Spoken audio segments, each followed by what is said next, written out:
What's up, Richmond High School? Today we're going to be talking about two of our core values at the same time.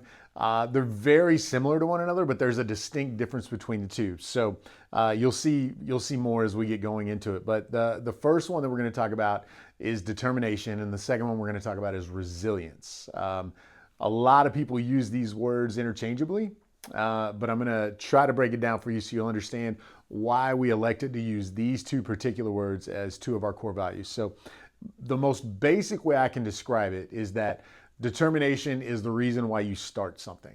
It's the drive that pushes you forward. Whereas resilience, on the other hand, is the reason why you finish something. It's the strength to bounce back and to keep going when things get tough.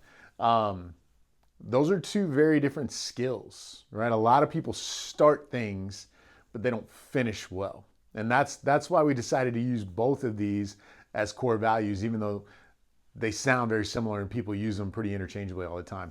So let's talk a little bit about, determination. Determination is ambition, it's effort, it's focus. It's the thing that gets you off the sidelines. It's taking a challenging new class for the first time, right? It's taking a chance on trying dual credit for the first time, or taking an AP course or an honors course for the first time, right? It's learning how to play a new instrument, right? Starting lessons on how to play guitar or piano or any instrument for that matter. It's trying a new sport for the first time, right? Lots of people start things, right? But what do we do when we get hard, right? When those things get tough, that's where resilience comes in, right? Resilience is perseverance. Resilience is the ability to bounce back. It's the ability to finish well, which again, I think is one of those things that the world doesn't really encourage us to do. I think a lot of times we've been fooled into believing that things are supposed to be easy. And oftentimes when we run into things that aren't easy, we say, that's not for me. And we take a step back. I tell my kids all the time, like, we do hard things in our house. And I want that to be kind of a mantra for you, right? That we do hard things here at Ridgeland High School, because that's what it takes to be a champion, right? Perseverance is studying harder when you may have failed that first test in that new class, right? It's finishing the race after you fall down.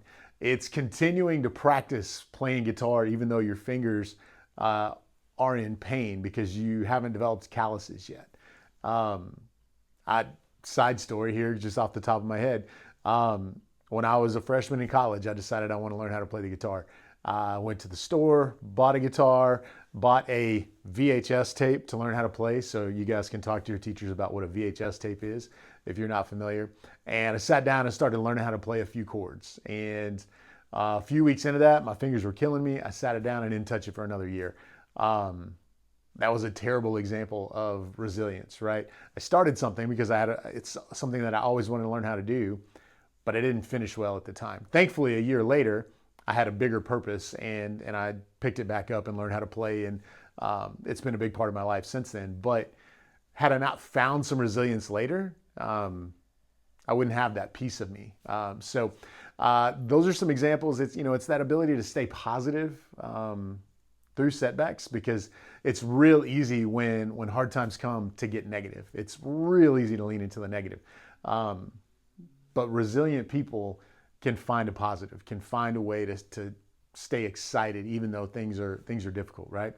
But ultimately, we're kind of talking about two sides of the same coin, right? Determination and perseverance. So the short challenge here, right? And there's not a lot else to say about it, right? It's the reason why you start something, and the reason why you finish something. For me, my challenge to you is, like, I want you guys to finish what you start, and I want you to start what matters. Okay? That's how champions are built, right? So I'm going to leave you with that. Teachers, I've included about 4-ish questions in the email that I'm sending out with this video. So please take time to go through that with your class. I think this particular topic lends itself to a pretty good discussion, right? So enjoy your conversation with your classmates today. Look forward to hearing some feedback from you guys, and you guys have a great day. Let's ride.